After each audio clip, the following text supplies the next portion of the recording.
Okay, here's an update on the Pillager, and I haven't made a little video for a while, and I'll explain why.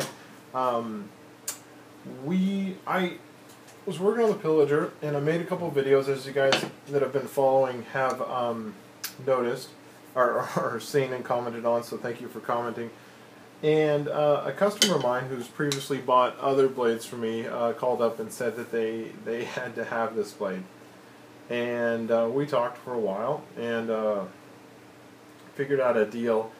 And then he has a previous blade, a silverback, and that has Taro Tough handles, and he really likes the Taro Tough.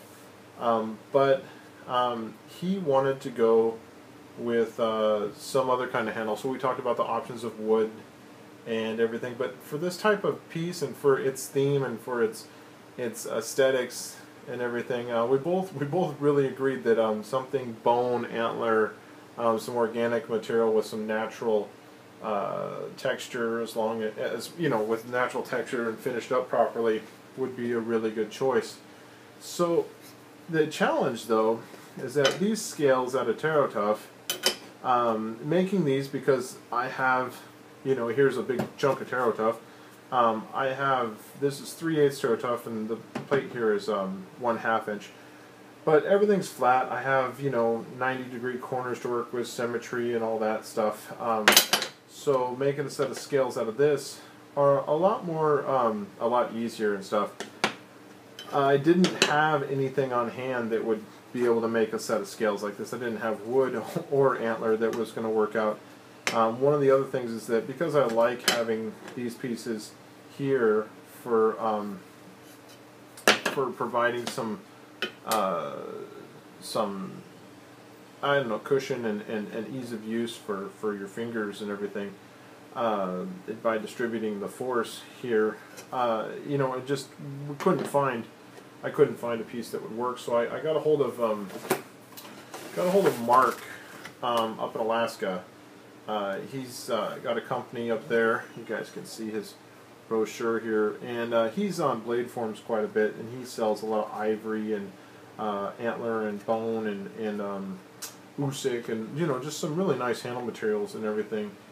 And I got a hold of him, and I showed him the video, and I showed him what we're working with, and he said the only thing that he thinks he'd ever have that would be able to have enough of a flat enough piece to get scales this large out of would be moose palm. And so he searched his inventory, and at the end of the video I'll show you the picture of the moose palm before I cut it up. Badger, it's alright. So this is all the chunks. I mean, this was a large piece of moose palm, and it came with 3 tines. This was kind of the core, and this was more of the palm. And to get the pieces big enough so that I could flatten them out and turn them into scales. So I cut these out with a bandsaw, and these were just gnarly, and you can see I had to grind a significant amount of whey to try to get a flat enough spot. That everything worked. Let me center this up in the camera. There.